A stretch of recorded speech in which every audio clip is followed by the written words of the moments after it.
கர்த்தருடைய பரிசுத்த நாமத்துக்கு மகிமை உண்டாகட்டும். ஆண்டவரும் உலக மீட்பரும் ஆகிய இயேசு கிறிஸ்துவின் நாமத்தில் உங்களை வாழ்த்துகிறேன். இந்த புத்தாண்டில நமக்கு ஆண்டவர் கொடுத்த வாக்குத்தத்தத்தின் செய்தி யாத்திராகமம் புஸ்தகம் 33வது அதிகாரம் 17வது வசனத்தின் பிற்பகுதி. என் கண்களில் உனக்கு கிருபை கிடைத்தது, உன்னை பேர் சொல்லி அழைத்து அறிந்திருக்கிறேன். அல்லேலூயா. இந்த வருடம் முழுவதும் தேவன் நமக்கு கிருபையின் ஆண்டாக கொடுத்திருக்கிறார். ஆமென். அதிசயமான தேவன் நம்முடைய தேவன். அல்லேலூயா. நிறைய ஊழியக்காரர்கள் இந்த ஆண்டுல கிருபையை தான் அவங்க சொல்றாங்க. சோ உண்மையாகவே இந்த வார்த்தை உண்மை உள்ள வார்த்தை, தேவன் நமக்கு கொடுத்த வார்த்தை. என் கண்களில் உனக்கு கிருபை கிடைத்தது, உன்னை நான் பேர் சொல்லி அழைத்து அறிந்திருக்கிறேன். கடந்த வாரத்துல நாம பார்த்தோம், கிருபையை குறித்து நாம பார்த்தோம். கிருபையை குறித்து பார்க்கும்போது கீழ்ப்படிதலின் கிருபை அப்படின்னு சொல்லி பார்த்தோம். இன்றைக்கு ஆண்டவர் நமக்கு கொடுக்கிறது அந்த கிருபை. நம்ம ஏற்கனவே சொல்லப்பட்டிருக்கு, கிருபையை ஆண்டவர் எடுக்க மாட்டான். ஆமென். ஆனால் கிருபையை நாம போக்கடிக்கலாம் இல்லையா? இப்ப ஈசாக்குக்கு 2 பிள்ளைங்க இருந்தாங்க. மூத்தவன் ஏசா, இளையவன் யாக்கோபு. ஆனா சேஷ்ட புத்திர பாகம் யாருக்கு உரியது? மூத்தவனுக்கு உரியது, ஏசாவுக்கு உரியது. ஆனா ஏசா என்ன பண்ணிட்டாரு? அதை இழந்து போயிட்டான். அந்த சேஷ்ட புத்திர பாகம் எனக்கு என்னத்துக்கு அப்படின்னு சொல்லி அதை அசட்டை பண்ணினதுனால அந்த சேஷ்ட புத்திர பாகம் யாருக்கு போயிடுச்சுன்னா யாக்கோபுக்கு போயிடுச்சு. அல்லேலூயா. கிருபையை இழந்து விட்டார். ஆக கர்த்தர் நமக்கு கிருபையை கொடுத்திருக்கிறார். ஆமென். என் கண்களில் உனக்கு கிருபை கிடைத்தது, உன்னை பேர் சொல்லி அழைத்து அறிந்திருக்கிறேன். சபை நல்ல விழிப்பா இருக்கணும், நம்ம கிருபை பெற்றவர்கள். அல்லேலூயா. ஆக நம்ம அதை ஜாக்கிரதையா நம்ம தக்க வச்சுக்கிடணும். ஆமென். நம்ம இந்த கிருபைய விருதாவாக்கிடக்கூடாது. பாருங்க, வசனம் சொல்லுது 2 கொரிந்தியர் 6வது அதிகாரம் 1வது வசனம்.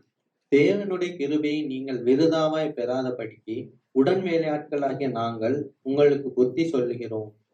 தேவனுடைய கிருபையை நீங்கள் விருதாவாய் பெறாதபடிக்கு உடன் வேலையாட்களாகிய நாங்கள் உங்களுக்கு புத்தி சொல்கிறோம். அப்பனா இந்த கிருபை என்ன வாக்கலான்னு சொன்னா விருதா வாக்கலாம் இல்லையா? இல்லையா? ஏசா விருதா வாக்கிட்டாரு. அப்ப பவுலடியா சொல்றாரு, இந்த கிருபையை நீங்க விருதா வாக்கிறாதீங்க. விருதா வாக்கிறாதீங்கன்னா என்னன்னா வீணாக்கிறாதீங்க. பாத்தீங்களா? ஆண்டவர் நமக்கு எச்சரிப்பா பேசுறார் இல்ல? நம்ம இந்த சபைக்குள்ள உட்கார்ற நேரத்தை கூட நம்ம என்ன ஆக்கிற கூடாது? வீணாக்கிற கூடாது. ஆமென். கர்த்தருடைய வார்த்தையில இரவும் பகலும் தியானமாய் இருக்கிற மனுஷன் பாக்கியவான், அவன் செய்வதெல்லாம் வாய்ப்போம். அப்ப நம்ம செய்யறதெல்லாம் வாய்க்கணும்னா தேவனுடைய வார்த்தை. அல்லேலூயா. அந்த சத்தியத்தையும் அறிவீர்கள், சத்தியம் உங்களை விடுதலையாக்கும். அப்ப இந்த கிருபைய நம்ம விருதாவாக்கிடக்கூடாது, வீணாக்கிடக்கூடாது. பவுலடியார் வாழ்ந்த காலத்துல பவுல அதிகமா பேசினாங்க. இவர் இருமாப்பு உள்ளவரு, இவர் ரொம்ப அதிகாரமா இது பண்றவரு, இவருடைய தோற்றம் சரியில்லை, இவர் உறுதி இல்லாதவர் அப்படின்னு சொல்லி பலவிதமான விமர்சனங்களை பவுலை பார்த்து பேசினாங்க. ஆனா பவுல் எதுக்குமே செவிசாய்க்கல. அல்லேலூயா. ஏன்னா நான் தேவனிடத்திலிருந்து பெற்ற கிருபைய நான் விருதாவாக்க மாட்டேன். யார் என்ன சொன்னாலும் சரி, என்ன நிந்தை எனக்கு வந்தாலும் சரி, என்ன அவமானம் வந்தாலும் சரி, நான் கர்த்தராகிய இயேசு கிறிஸ்துவை அறிகிற அறிவுல நான் முன்னேறி போவேன். ஆமென். அப்ப அவருக்கு பல நிந்தைகள் இருந்த போதும் பாருங்க, ஒரு ஊழியன் இந்த மாதிரி சொல்றாருன்னா நீங்க கிருபையை விருதாவாக்காதீங்கன்னு சொல்றாரு அப்படின்னு சொன்னா அவர் பலவிதமான இன்னல்களுக்குள்ளாக போயிருக்கிறார். கொரிந்திய மக்களே அவ்வளவு பேசினாங்க. ஆனா அதை குறிச்சு அவர் ஒன்னையும் யோசிக்கல. நான் தேவனிடத்திலிருந்து பெற்ற ஊழியத்தை செய்யவே நான் விரும்புறேன். அல்லேலூயா. அப்ப தேவன் நமக்கு ஒரு காரியத்தை கொடுத்திருக்கிறார். ஆமென். அது பெற்ற ஊழியம் சொல்றார். அல்லேலூயா. நாமளும் கூட தேவனை சுதந்திரமாய் பெற்று இருக்கிறோம். அல்லேலூயா. நம்மளாவா எடுத்தோம்?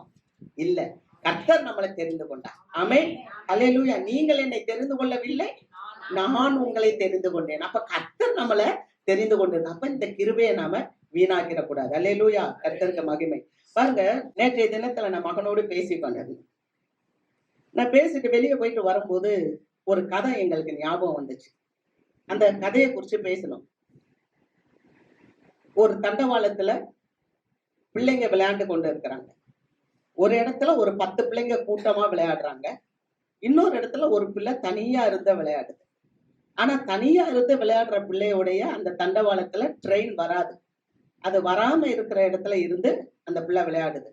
ஆனா இந்த 10 பிள்ளைங்க விளையாடுற இடத்துல ட்ரெயின் வர்ற இடம். அதுல இருந்து இந்த பிள்ளைங்க விளையாடுறாங்க. இப்ப ட்ரெயின் வருது. ட்ரெயின் வரும்போது அங்க ட்ராக் மாறுறதுக்கு, ரூட் மாறுறதுக்கு ட்ரெயினுடைய தண்டவாளங்கள்லாம் இருக்கு. இப்ப இந்த ட்ரெயின் டிரைவர் என்ன செய்யறார் அப்படின்னு சொல்லும்போது, அந்த கதையை எப்படி முடிக்கிறாங்கன்னா, 10 பிள்ளைங்கள கொன்னுட்டா 10 பிள்ளைங்க செத்து போயிருமே. அதுக்கு ட்ராக்க மாத்தி வண்டியே போகாத அந்த ரூட்ல இந்த வண்டி போச்சுன்னா, ஒரு பிள்ளை தானே சாகும் அப்படின்னு சொல்லி 10 பிள்ளைகள காப்பாற்றிட்டு, ஒரு பிள்ளைய என்ன பண்ணிட்டாரு? காத்துட்டார். அ அழிச்சுட்டாங்க. ஒரு பிள்ளைய வண்டி ஏத்தி அந்த குழந்தை இறந்து போச்சு. இப்ப இந்த மாதிரியான கதைய படிச்சிருந்தேன். நீங்களும் படிச்சிருப்பீங்க. படிச்சிருக்கீங்களா? படிச்சிருக்கீங்களா? சமீபத்துல வந்திருக்கு இப்ப இதுல இருந்து நம்ம என்ன பார்க்கிறோம் அப்படின்னா, இந்த சமுதாயம் 10 தீமையான பிள்ளைகள உருவாக்குது. ஒரு நல்ல பிள்ளைய அழிச்சிருது. இப்படிதான் இந்த சமுதாயம் தீமைகளால் நிரம்பி காணப்படுகிறது. நாங்க மக்களை காப்பாற்றுகிறோம் என்று சொல்லி ஒழுக்கத்தையும் நீதியையும் அவங்க அழித்துவிட்டு துன்மார்க்கத்தையும் அவர்கள் அயோக்கியத்தனத்தையும் வளர்த்து விட்டாங்க. இப்படிப்பட்ட சூழ்நிலையில தான் பவுலடியார் வாழ்ந்து கொண்டு இருக்கிறார். அப்படிப்பட்ட சூழ்நிலையில வாழும்போதுதான் பவுல் சொல்லுகிறார், நான் தேவனிடத்திலிருந்து பெற்ற கிருபையை விருதாவாய் மாற்ற மாட்டேன். அல்லேலூயா, அல்லேலூயா. நான் விருதாவாய் ஆக்குறது இல்லை. அப்ப சபை தேவனிடத்திலிருந்து பெற்ற கிருபையை நம்ம விருதாவாக்க கூடாது. அவர் விருதாவாய் ஆக்காதனால அவர் என்ன செய்தார்? வாசிக்கலாம். ரோமர் புஸ்தகம் 1வது அதிகாரம் 16. கிறிஸ்துவின் சுவிசேஷத்தை குறித்து நான் வெட்கப்படேன். முன்பு யூதரிலும் பின்பு கிரேக்கரிலும் விசுவாசிக்கிறவன் எவனோ அவனுக்கு ரட்சிப்பு உண்டாவதற்கு அது தேவபலனாய் இருக்கிறது. அல்லேலூயா.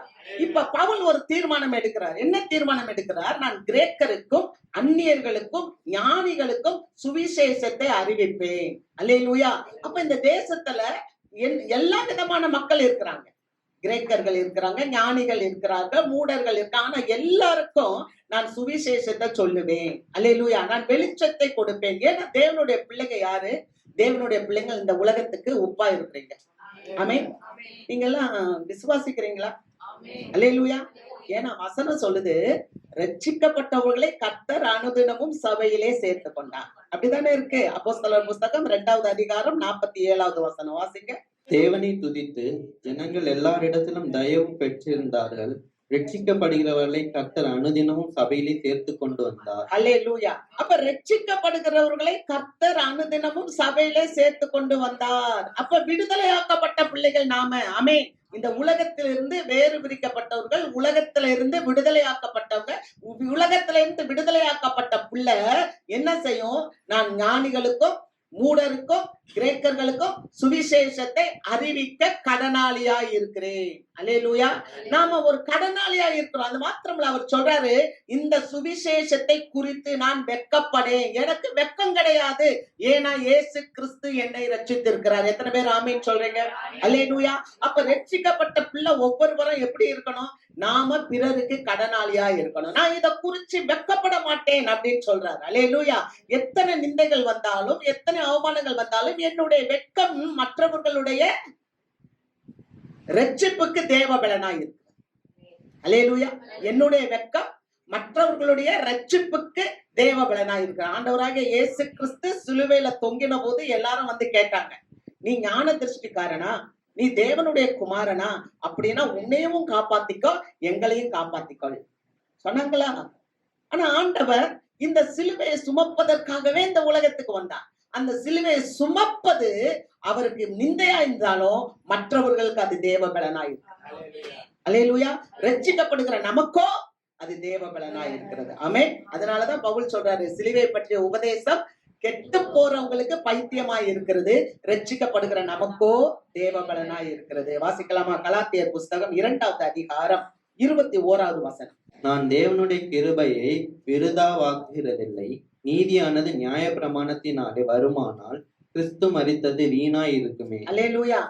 தேவனுடைய கிருபையை நான் விருதாவாக்க மாட்டேன், வீணடிக்க மாட்டேன். அல்லேலூயா. நம்ம பெற்ற கிருபையை நம்ம வீணடிக்க கூடாது. ஏன்னா அங்க வசனம் சொல்லுகிறது, நீதியானது நியாயப்பிரமாணத்தினால் வரும் என்றால் கிறிஸ்து எனக்காக மரித்தது வீணா இருக்குமே. அல்லேலூயா. அநேக நேரத்துல நம்ம என்ன செய்றோம், நம்ம இப்படி இருந்தா நல்லா இருந்திருக்குமோ, அப்படி இருந்தா நல்லா இருந்திருக்குமோ, இதுவா இருந்தா நல்லா இருந்திருக்குமோ, அதெல்லாம் ஒண்ணுமே இல்ல. வேதம் அழகா சொல்லுது, தேவையானது ஒண்ணுதான், கிறிஸ்து எனக்காக மரித்திருக்கிறார். அல்லேலூயா. எனக்காக அவர் மரித்தார்னா அவர் எனக்காக எல்லாவற்றையும் செய்ய அவரால கூடும். ஆமென்.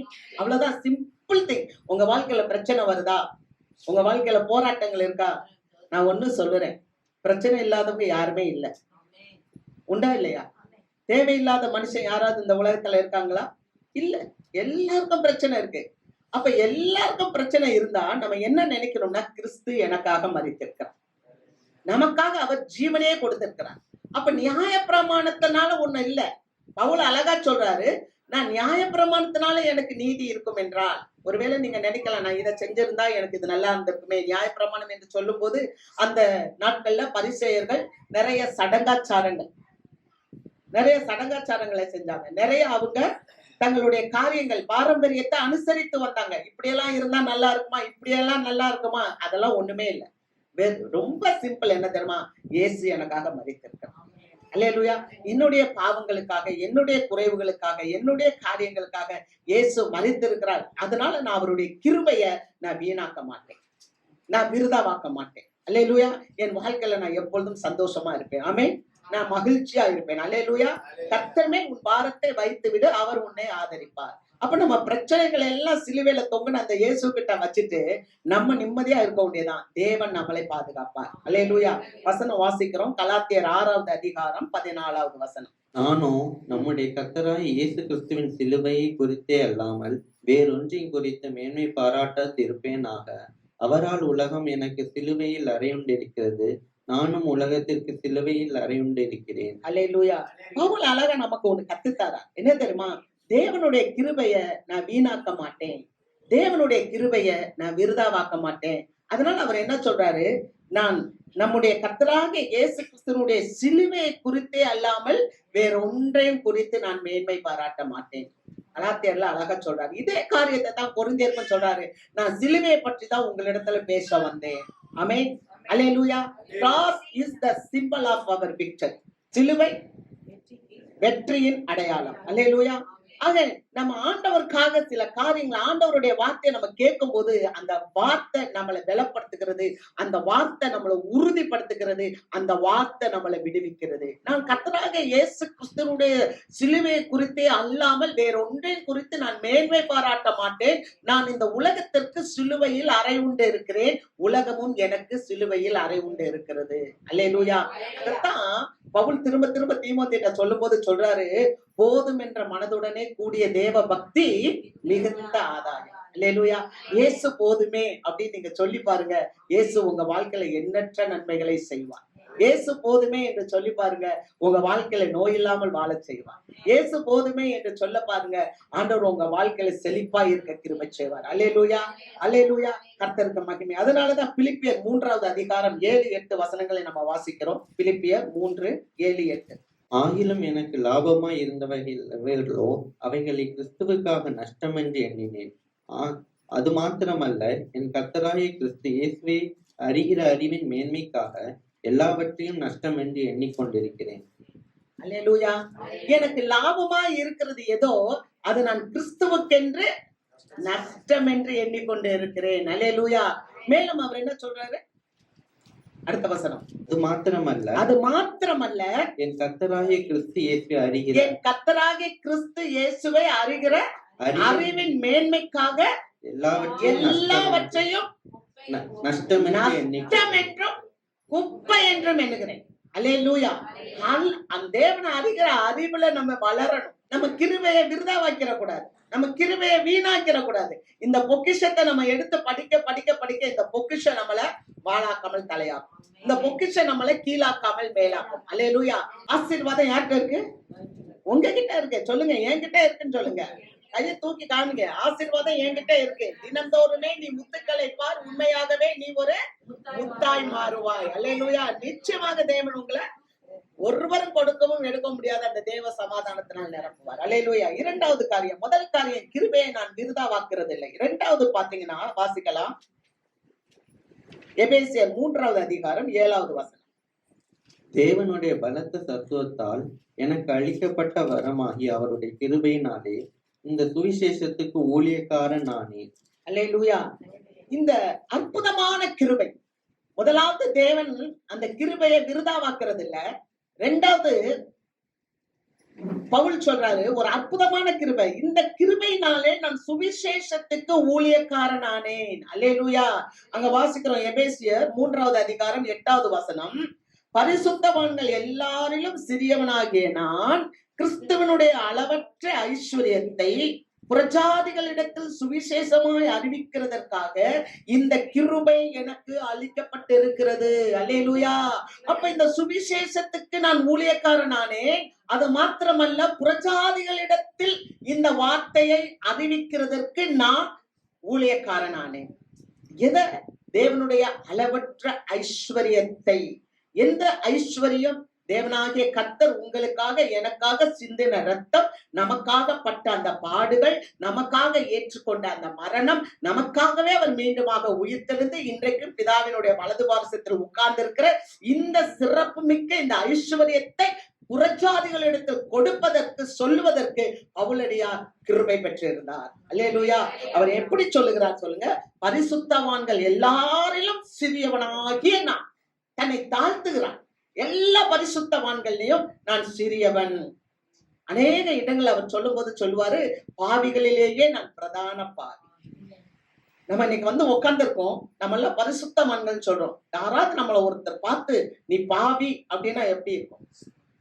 ஒருவேளை தனியா நம்ம தேவ சமூகத்துல ஆண்டவரே நான் பாவின்னு சொல்லலாம். ஆனா நம்ம இன்னொருத்தர் பார்த்து பாவி அப்படின்னு சொல்லும் போது நமக்கு எப்படி இருக்கும்? நம்ம பொறுமையா இருப்போமா? நம்ம தாழ்மையா இருப்போமா? நம்ம அதை சகித்துக் கொள்வோமா? அல்லேலூயா. அப்படிப்பட்ட ஒரு சகிப்புத்தன்மை வரும்போதுதான் நாம தேவனிடத்துல அந்த கிருபையை பெற்று இருக்கிறோம். அல்லேலூயா. இங்க பவுல் சொல்லுகிறார், நான் பாவிகளிலே பிரதான பாவி. அப்போஸ்தலர்கள் எல்லாரிலும் நான் அப்போஸ்தலர் என்று பெயர் பெறதுக்கே தகுதி இல்லாதவன். அது மாத்திரமல்ல, அவர் சொல்லுகிறார் நான் ஒரு அகால பிறவி என்று சொல்கிறார். தன்னை தாழ்த்துகிறார். ஆண்டவர் அவன் தாழ்த்த வசனம் சொல்லுகிறது, தாழ்மை உள்ள வசனம் சொல்லுகிறது. லூக்கா 18வது அதிகாரம் 14வது வசனம் பிற்பகுதி. தன்னை உயர்த்துகிறவன் எவனும் தாழ்த்தப்படுவான், தன்னை தாழ்த்துகிறவன் உயர்த்தப்படுவான் என்றார். அல்லேலூயா. அப்ப இங்க நல்லா பாருங்க, ஆண்டவராகிய இயேசு கிறிஸ்து சொல்றாரு, இன்னைக்கு நமக்கு ஒரு மெசேஜ் சொல்றார். இந்த வார்த்தையில இப்ப சொல்றார், தன்னை உயர்த்துகிறவன் தாழ்த்தப்படுவான், தன்னை தாழ்த்துகிறவன் உயர்த்தப்படுவான். என்ன சொல்லி சொல்றாரு? 2 பேர் தேவாலயத்துக்கு போறாங்க. ஒருத்தன் பரிசேயன், இன்னொருத்தன் ஆயக்காரன். இந்த 2 பேரும் தேவ சமூகத்துல போய் இருக்கும்போது அங்க வசனத்தை வாசிக்கிறோம். 18:9. அன்றியும் தங்களை நீதிமான்கள் என்று நம்பி மற்றவர்களை அற்பமாய் எண்ணின சிலரை குறித்து அவர் ஒரு உவமையை சொன்னார். பாத்தீங்களா? என்ன உவமைன்னு சொன்னா, தங்களை நீதிமான்கள் என்று என்றது. அப்ப நமக்கு ஆண்டவர் ஒரு கிருபையை கொடுத்திருக்கிறார். அந்த கிருபையை நம்ம வீணாக்கிற கூடாது. ஆண்டவர் நமக்கு ஒரு கிருபையை கொடுத்திருக்கிறார். அந்த கிருபையை நம்ம என்ன வைக்கிற கூடாது? விருதா வைக்கிற கூடாது. ஆண்டவர் ஒரு உவமையை சொல்றார். தங்களை நீதிமான்கள் என்று எண்ணி பிறரை அற்பமாய் நினைத்த 2 பேர், மற்றவர்களை அற்பமாய் எண்ணின சிலரை குறித்து. அல்லேலூயா. எல்லாரும் இல்ல. ஆமென். ஆனா ஒரு மெசேஜ் சொல்றேன். என்ன தெரியுமா? மற்றவங்களை அற்பமா நினைக்கிற மக்களை குறிச்சு சொல்ற. 2 பேர் தேவாலயத்துக்கு போறாங்க. பரிசேயன் நின்று, தேவனே, நான் பரிகாரர், அநியாயக்காரர், விபச்சாரக்காரர் ஆகிய மற்ற மனுஷரை போலவும் இந்த ஆயக்காரனை போலவும் இராததினால் உம்மை ஸ்தோத்திரிக்கிறேன். வாரத்தில் 2 தரம் உபவாசிக்கிறேன். என் சம்பாத்தியத்தில் எல்லாம் தசமபாகம் செலுத்தி வருகிறேன் என்று தனக்குள்ளே ஜெபம் பண்ணினான். ஆயக்காரன் தூரத்திலே நின்று தன் கண்களை வானத்துக்கு ஏறெடுக்க துணியாமல் தன் மார்பிலை அடித்துக் கொண்டு, தேவனே, பாவியாகிய என்மேல் கிருபையாயிரும் என்றான். அவன் அல்ல, இவனே நீதிமானாக்கப்பட்டவனாய் தன் வீட்டுக்கு திரும்பி போனான் என்று உங்களுக்கு சொல்லுகிறேன். ஏனெனில் தன்னை உயர்த்துகிறவன் எவனும் தாழ்த்தப்படுவான், தன்னை தாழ்த்துகிறவன் எவனும் உயர்த்தப்படுவான். அல்லேலூயா. அல்லேலூயா. அந்த பரிசேயன் சொல்றான், நான் இவன மாதிரி இல்ல, விபச்சாரக்காரனை போல இல்ல, ஆயக்காரனை போல இல்ல, பரிகாரரை போல இல்ல. நான் உபவாசம் பண்றேன். வாரத்துல 2 நாள் உபவாசம் பண்ணேன். சில என்ன கேள்விப்பட்டிருக்கீங்களா? எங்க தேவாலயத்துக்கு வரல? ஐயோ, நான் கோயிலுக்கு தான் வரல, ஆனா வீட்டுல எப்போதும் நான் ஆண்டவரை தான் ஜெபிச்சுக்கிட்டு இருக்கேன், எப்போதும் நான் ஆண்டவரோட தான் இருக்கேன். ஆனா வசனம் சொல்லுது, சபை கூடி வருதலை சிலர் விட்டு விடுகிறது போல நீங்கள் விட்டு விடாதிருங்கள். இது தேவ வார்த்தை தானே. அல்லேலூயா. அப்ப கர்த்தர் நமக்கு கொடுத்த கிருபைய நம்ம வீணாக்கிற கூடாது, நம்ம விருதாவாக்கிற கூடாது. அதே சமயத்துல நம்ம ஆண்டவர் நமக்கு கொடுத்த கிருபையில நம்ம பெருமை பாராட்டக்கூடாது. வேதம் சொல்லுகிறது, ஒன்று பேதுரு 5வது அதிகாரம் 5வது வசனத்துல, பெருமை உள்ளவர்களுக்கு தேவன் எதிர்த்து நிற்கிறார். அல்லேலூயா. தாழ்மை உள்ளவர்களுக்கு தேவன் என்ன பண்றார்? கிருபை அளிக்கிறார். அப்ப நம்மளை தாழ்த்த கத்துக்கணும். இந்த பவுல் தன்னை தாழ்த்துக்கிறான். பரிசுத்தவான்கள் எல்லாரிலும் நான் சிறியவன். நான் இந்த வார்த்தையை புறஜாதிகளுக்கு சொல்ல, இந்த கிருபையின் ஐஸ்வர்யத்தை புறஜாதிகளுக்கு சொல்ல தேவன் எனக்கு இந்த கிருபையை கொடுத்தார். அல்லேலூயா. அப்ப நம்மை தாழ்த்தும் போது நம்மை கர்த்தர் உயர்த்துவார். ஆமென். இன்னைக்கு அநேக பிள்ளைங்க நான் பாக்குறேன், ஆண்டவருடைய ஊழியத்தை செய்யணும்னு வாஞ்சா இருக்கிறாங்க. ஆனா அவங்களுக்கு ஒரு விதத்துல தாழ்த்த முடியாததுனால தேவன் அவர்களை பயன்படுத்த முடியாம இருக்கு. ஆண்டவராகிய இயேசு சொல்லுகிறார், நான் சாந்தமும் மனத்தாழ்மையுமா இருக்கிறேன், என்னிடத்தில் கற்றுக்கொள்ளுங்கள், அப்பொழுது உங்கள் ஆத்மா பிழைக்கும். ஒண்ணு சொல்லட்டா? தீர்க்க தரிசனத்தை தேடி போவாங்க. 1ஆம் தேதி ஆண்டவர் எனக்கு என்ன தீர்க்க தரிசனம் சொல்லுவாருன்னு கேட்டு போவாங்க. நான் சொல்லுறேன், இந்த புஸ்தகம் தீர்க்க தரிசன புஸ்தகம். இன்னைக்கு நம்ம பேசுற வார்த்தை தீர்க்க தரிசன வார்த்தை. அல்லேலூயா. நீங்க யோசிக்கலாம், ஆண்டவர் எப்படி பேசுவாரு? என்கிட்ட வந்து தனியா பேசுவாருன்னா இல்ல. இன்னைக்கு ஆலயத்துல பேசுறாருல, இந்த வார்த்தையை உங்க வாழ்க்கையில நீங்க பிராக்டிஸ் பண்ணி பாருங்க, நிச்சயமாக தேவன் உங்களை ஆசீர்வதிப்பார். அல்லேலூயா. எப்பெல்லாம் நான் தேவனுடைய ஆலயத்துக்கு போனேனோ என்னுடைய சிறு பிராயத்துல, அப்ப நான் ஆலயத்துல ஊழியக்காரர் என்ன பேசுறாருன்றதை கேட்டேன்.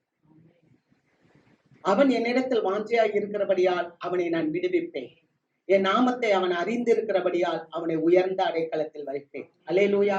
உண்மையை சொல்லுறேன், புல்பிட்ல இருந்து சொல்றேன், இந்த ஊழியத்துக்கு நான் வருவேன்னு நினைக்கவே இல்லை. இந்த ஊழியத்துக்கு நீ வருவேன்னு நிறைய பேர் சொல்லும் போது இந்த ஊழியத்துக்கு நான் வரமாட்டேன்னு சொன்னேன். ஆனா கர்த்தர் என்னை விடல, கர்த்தர் என்னை அழைத்தார். அல்லேலூயா. நம்ம ஆண்டவர்கிட்ட வரும்போது கர்த்தர் அவருடைய பிள்ளைகளை எடுத்து பயன்படுத்துவார். நம்ம எல்லாரும் அந்த வாஞ்சையோட அவர்கிட்ட வரணும். அவர் என்ன பேசுறார், யாரை கொண்டு தேவன் பேசுவார்? கழுதையின் வாயை திறந்தாரா? அல்லேலூயா. கழுதையின் வாயை திறந்தாரா? அப்ப இந்த கழுதையின் மூலமா தேவன் பேசுவார். அல்லேலூயா. ஆனா அந்த வாயின் வார்த்தை, அந்த தேவனுடைய வார்த்தைக்கு நம்ம செவி கொடுக்கும் போது நம்ம வாழ்க்கையில ஒரு பெரிய ஆசீர்வாதம், எழுப்புதல் நமக்கு வரும். அதுதான் நம்ம தாகத்தோடு வரணும். தாகம் உள்ளவன் மேல் தண்ணீரை ஊற்றுவேன். அப்ப நம்ம ஞாயிற்றுக்கிழமை ஆண்டவருடைய ஆலயத்துல வரும்போது இன்னைக்கு என்ன ஆண்டவர் எனக்கு பேசுறார், அந்த தாகத்தோட வரும்போது தேவன் நம்முடைய தாகத்தை தணிப்பார். அல்லேலூயா. நம்மளை தாழ்த்தும் போது ஆண்டவரே நீ பேசும், அடியேன் கேட்கிறேன். அந்த சாமுவேல் சொன்னது போல நம்ம வார்த்தையை கேட்க கேட்க கேட்க கர்த்தர் நம்மளை நிரப்பி கொண்டே இருப்பார். நம்முடைய பாத்திரம் நிரம்பி வலியும். அல்லேலூயா. அப்பதான் ஆண்டவர் நம்முடைய வாழ்க்கையில மெய்ப்பராக மாற முடியும். ஆமே. தேவனுடைய வார்த்தைக்கு செவி கொடுக்கும் போதுதான் தேவன் நம்முடைய மெய்ப்பரா இருப்பார். அப்ப நம்ம வாழ்க்கை எப்படி இருக்கும்னா, உன் சத்துருக்களுக்கு முன்பாக அவர் ஒரு பந்தையை ஆயத்தப்படுத்தி உங்கள் தலையை எண்ணெயால் அபிஷேகம் பண்ணுவார், உங்கள் பாத்திரம் நிரம்பி வலியும். நீங்க மரண இருளின் பள்ளத்தாக்களை நடந்தாலும் பொல்லாப்புக்கு பயப்பட மாட்டீங்க, தேவன் உங்களோடு கூட இருக்கிறார். எத்தனை பேர் ஆமென் சொல்றீங்க? அல்லேலூயா. அல்லேலூயா. எப்பொழுதும் உற்சாகமா இருக்கணும். அதைத்தான் பவுல் சொல்றார் பிலிப்பியருக்கு சொல்லும் போது, எப்பொழுதும் சந்தோஷமா இருங்கள். மறுபடியும் நான் உங்களுக்கு சொல்லுகிறேன், எப்பொழுதும் சந்தோஷமா இருங்கள். அப்ப சந்தோஷமா இருக்க என்ன வேணும் தெரியுமா? இயேசுவை யார் என்று அறிந்து கொள்ள வேண்டும். இயேசுவை யார் என்று நம்ம அறிந்து கொள்ளாவிட்டால் நம்ம பரலோகத்துக்கு போக முடியாது. அல்லேலூயா. சமீபத்துல நல்லா கவனிங்க, நம்ம இயேசுவை யாருன்னு அறிந்து கொள்ளாவிட்டால் பரலோகத்துக்கு போகவே முடியாது. சமீபத்துல ஒரு சகோதரி சொன்னாங்க, ரொம்ப வசதியா இருக்கிறாங்க, எல்லாமே இருக்கு, ஆனா அவங்க இயேசுவே அறியல. ஆனா அவங்க சொல்றாங்க, எப்படா நான் மரித்து போவேன், எப்படா உலகத்தை விட்டு போவேன் அப்படின்னு சொல்றாங்க. அப்ப நான் நினைச்சேன், எப்படி இவங்க உலகத்தை விட்டு போக முடியும்? உலகத்தை விட்டு போனா பரலோகத்துக்குள்ள போகணும், பாதாளத்துக்கு போனா அங்க அழுகையும் பற்கடிப்பும் அல்லவா இருக்கும். அல்லேலூயா. அப்ப இப்படிப்பட்ட அநேக சகோதரர்கள் சகோதரிகள் நம்முடைய சமுதாயத்துல வாழ்ந்து கொண்டு இருக்கிறாங்க. ஆகவே சபைக்கு ஒரு நோக்கம் உண்டு. என்ன தெரியுமா? உங்களுக்கு ஒரு பர்பஸ் இருக்கு, உங்களுக்கு ஒரு பிளான் இருக்கு. ஆமென். சபைக்கு என்ன இருக்கு? ஒரு நோக்கம் உண்டு, உங்களை குறிச்ச ஒரு திட்டம் உண்டு. அந்த நோக்கத்தையும் திட்டத்தையும் நீங்கள் செயல்படுத்தும் போது தேவன் உங்களுடைய காரியங்களை செயல்படுத்துவார். அல்லேலூயா. இது நிச்சயம். இது நிச்சயம். நீங்க நினைக்கலாம், ஐயோ நான் என்ன செய்ய, எத்தாலும் ஒண்ணு செய்யலாம். பாருங்க, 5 பேரு 5 தாலந்து ஒருத்தனுக்கு கொடுத்தார், ஒருத்தனுக்கு 2 தாலந்த கொடுத்தார், ஒருத்தனுக்கு 1 தாலந்த கொடுத்தார். ஆனா ஒரு அற்புதமான கிருபை அந்த 5 தாலந்த பெற்றவன்கிட்ட இருந்ததுனால அந்த 5 அவன் 10 ஆக்கிட்டான். ஒரு அற்புதமான கிருபை அந்த 2 தாலந்து பெற்றவன்கிட்ட இருந்ததுனால அவன் கிருபையை வீணடிக்காம அந்த 2ஐ 4 ஆக்கிட்டான். ஆனா எல்லாருக்கும் அந்த கிருபையை கொடுத்தா.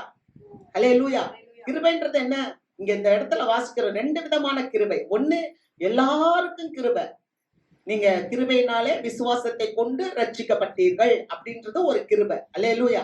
அடுத்த ஒரு கிருபை என்னன்னா, வல்லமைகளையும் வரங்களையும் தேவன் கொடுப்பது. ஆமென். அது ஒரு கிருபை. அல்லேலூயா. அந்த கிருபையை நம்ம பெற்றுக்கொள்ள வேண்டும். ஆமென். அந்த கிருபையினால நம்ம நிரப்பப்பட வேண்டும். ஆண்டவர் யாரையும் பயன்படுத்துவார், யாரையும் பயன்படுத்துவார். அவர் சிறியவனை புழுதியிலிருந்து தூக்கி பிரபுக்களோடும் அதிபதிகளோடும் அமரச் செய்கிறவர். அல்லேலூயா. உண்டா இல்லையா? யாரையும் அவர் அவருடைய திட்டத்துல, அவருடைய நோக்கத்துல அவர் பயன்படுத்த முடியும். ஆனா ஒண்ணு, அந்த பர்பஸ் என்ன, அந்த பிளான் என்ன, அவருடைய திட்டம் என்ன, அவருடைய நோக்கம் என்ன, என் வாழ்க்கைக்கு குறித்த நோக்கம் என்ன, நான் சொல்ல முடியும். இந்த சபைக்குள்ள வர நீங்க தேவனுடைய சத்தத்துக்கு நீங்க செவி சாய்த்தீங்கன்னா நிச்சயமா கர்த்தர் உங்களை ஆசீர்வதிக்கவே ஆசீர்வதித்து பெருகவே பெருக செய்வார். அல்லேலூயா. ஒண்ணு நான் அடிக்கடி நான் பாபா வேதத்தை வாசிக்கணும்னு நினைப்பேன். ஆண்டவர் சொன்ன ரூட்ல போயிருந்தா 40 நாள்ல போய் சேர்ந்தோம். ஆண்டவருக்கு கீழ்ப்படியாதனால 40 வருஷம். ஆனாலும் என் தேவன் நல்லதே. அவர் மேக ஸ்தம்பமா அக்னி ஸ்தம்பமா அவர் வழி நடத்திட்டே இருந்தார். நீங்க நினைக்க கூடாது, நான் சரியான ரூட்ல தான் போறேன், எனக்கு மேக ஸ்தம்பம் இருக்கு, எனக்கு அக்னி ஸ்தம்பம் இருக்கு அப்படின்னு சொல்லி. நீங்க சரியான ரூட்ல போனா சீக்கிரமா தேவன் உங்களை உயர்த்துவார். அல்லேலூயா. மூன்றாவது ஒரு காரியத்தை நம்ம பார்ப்போம். 2 கொரிந்தியர் 12வது அதிகாரம் 9வது வசனம். அதற்கு அவர், என் கிருபை உனக்கு போதும், பலவீனத்திலே என் பலம் பூரணமாய் விளங்கும் என்றார். ஆகையால் கிறிஸ்துவின் வல்லமை என்மேல் தங்கும்படி என் பலவீனங்களை குறித்து நான் மிகவும் சந்தோஷமாய் மேன்மை பாராட்டுவேன். அல்லேலூயா. முதலாவது, நான் கிருபையை விருதாவாக்க மாட்டேன். இரண்டாவது, அதாவது கிருபையை நான் வீணடிக்க மாட்டேன். இரண்டாவது, அந்த கிருபை அற்புத கிருபை. நான் புறஜாதிகளுக்கு அவருடைய அளவற்ற ஐஸ்வர்யத்தை சொல்லுவதற்கு அந்த கிருபை என் மேல இருக்கு. ஆமென். அது அற்புத கிருபை. ஆமென். சுவிசேஷத்தை சொல்லுற கிருபை. மூன்றாவது, எல்லார் தேவைகளுக்கும் போதுமான கிருபை. ஆமென். எல்லா தேவைகளுக்கும் போதுமான கிருபை. பவுலடியார் அழகா சொல்றாரு. இங்க சொல்லும் போது ஆண்டவர் பேசுறாரு, என் கிருபை உனக்கு போதும், பலவீனத்திலே என் பலன் உனக்கு பூரணமாய் விளங்கும் என்றார். ஆகையால் கிறிஸ்துவின் வல்லமை என் மேல் தங்கும்படிக்கு என் பலவீனங்களை குறித்து நான் மிகவும் சந்தோஷமாய் மேன்மை பாராட்டுவேன். அல்லேலூயா. பலவீனம் இருக்கா? நமக்கு பலவீனங்கள் இருக்கா? ஒவ்வொருத்தருக்கும் இருக்கும். ஒவ்வொரு காரியங்களை சொல்லும். ஆனா பவுல் சொல்றாரு, அவருக்கு ஒரு பலவீனம் இருந்துச்சு. அந்த பலவீனம் எதுக்காக இருந்துச்சு தெரியுமா? அவர் தன்னை மேன்மை பாராட்டாதபடிக்கு, தன்னை குறித்து மேன்மை பாராட்டாதபடிக்கு ஒரு முள் இருக்கு. நீங்க வேதாகமத்தை எடுத்து பார்த்தீங்கன்னா எல்லா கேரக்டர்ஸும், நீங்க ஆபிரகாமை எடுத்து பாருங்க, தாவீதை எடுத்து பாருங்க. தாவீது யாரு? கர்த்தருடைய இருதயத்துக்கு ஏற்ற தாசர் இல்லையா? ஆனா அவருடைய கைகள் எப்படி இருந்துச்சு? கரைப்படிந்த கைகள். அவரால் தேவாலயத்தை கட்ட முடியல இல்லையா? அவர் ஒரு உரியாவினுடைய மனைவியாகி பட்சேபாலை எடுத்துக்கொண்டார் அப்படின்னு இருக்கு இல்லையா? ஆனா எப்படி இருந்தாலும் எல்லாருக்கும் ஒரு காரியம் இருந்தாலும் தேவன் அவர்களை தூக்கி எடுத்து பயன்படுத்துகிறார். காரணம் என்னன்னா, அவர்கள் மேன்மை பாராட்டாதபடிக்கு தேவனை மேன்மை பாராட்டும்படி தேவன் அவர்களை தூக்கி எடுக்கிறார். அல்லேலூயா. அப்ப நம்முடைய வாழ்க்கையில ஒரு பலவீனங்கள் இருக்கா, ஒரு குறைவுகள் இருக்கா, ஒரு தேவைகள் இருக்கா, அதை குறிச்சு நம்ம யோசிக்க கூடாது. அதை குறிச்சு நம்ம என்ன பண்ணணும்னா ஆண்டவர்கிட்ட சொல்லிருக்கோம். அவளுக்கு ஒரு முள் இருந்தது. அந்த முள் என்ன முள்ளு?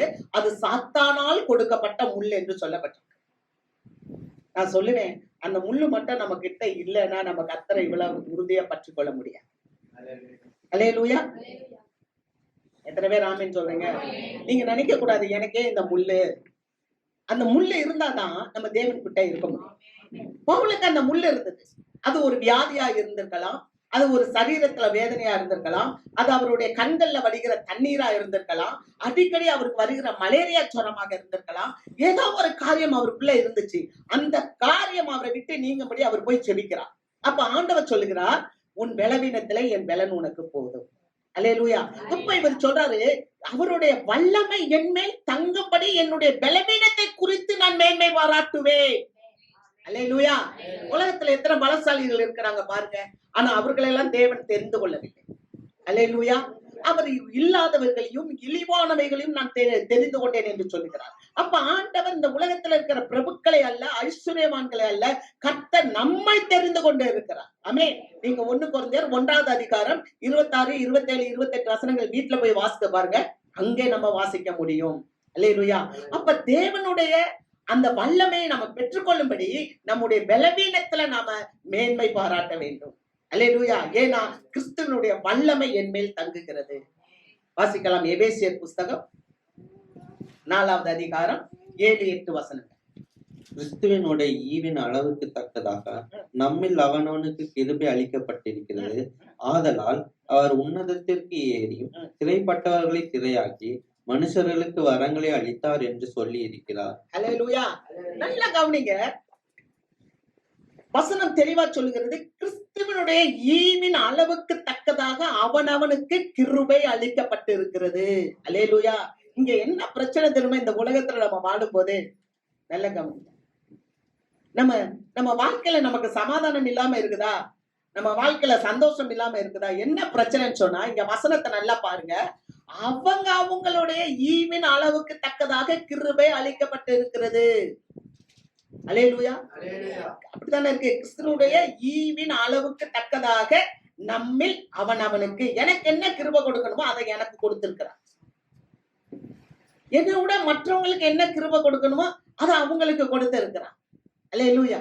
ஆதலால் அவர் உன்னதத்திற்கு ஏறி சிறைப்பட்டவர்களை சிறையாக்கி மனுஷர்களுக்கு வரங்களை அளித்தார். சிறைப்பட்டவர்களை சிறையாக்கினார். என்ன சிறை? என்ன காரியத்தை அவர் சிறைப்பட்டவர்களை சிறையாக்கினார்? மரணத்தை சிறையாக்கினார், சாத்தானை சிறையாக்கினார், பாவத்தை சிறையாக்கினார், எனக்கு வரங்களை கொடுத்தார். எத்தனை பேர் ஆமென் சொல்றீங்க? அல்லேலூயா. சிறைப்பட்டவன் நமக்கும், நம்மை முன்னால ஆளுகை செய்து கொண்டிருந்தானே ஒரு பாவம், நம்மை முன்னால ஆளுகை செய்து கொண்டிருந்ததே ஒரு பிசாசு, நம்மை முன்னால ஆளுகை செய்து கொண்டிருந்ததே ஒரு மரண பயம், இதை தேவன் சிறையாக்கி விட்டார். அல்லேலூயா. சிறைப்பட்டவனை சிறையாக்கி தேவன் எனக்கு வரங்களை கொடுத்தார். எத்தனை பேர் ஆமென் சொல்றீங்க? அப்ப சபைக்கு தேவன் வரங்களை கொடுத்திருக்கிறார். அப்ப நம்ம கிட்ட பாவம் இல்லை. எத்தனை பேர் ஆமென் சொல்றோம்? நம்ம கிட்ட பிசாசு இல்ல, நம்ம கிட்ட மரணம் இல்லை. ஏன்னா சபை நித்திய ஜீவனுக்கு உரியது. அல்லேலூயா. அப்ப நாம என்ன செய்யணும்? அழிந்து கொண்டிருக்கிற அந்த மக்களுக்கு நற்செய்தியை சொல்ல வேண்டும். ஆண்டவரிடத்திலிருந்து பெற்ற கிருபையை நான் வீணடிக்க மாட்டேன். அல்லேலூயா. அவ்வளவுதான் வாழ்க்கை. அவ்வளவுதான் வாழ்க்கை. நம்ம என்ன நினைச்சுக்கிறோம்? நம்ம முன்னால போய்கிட்டே பின்னால நிக்கிறோம், திரும்பி பார்க்கணும்.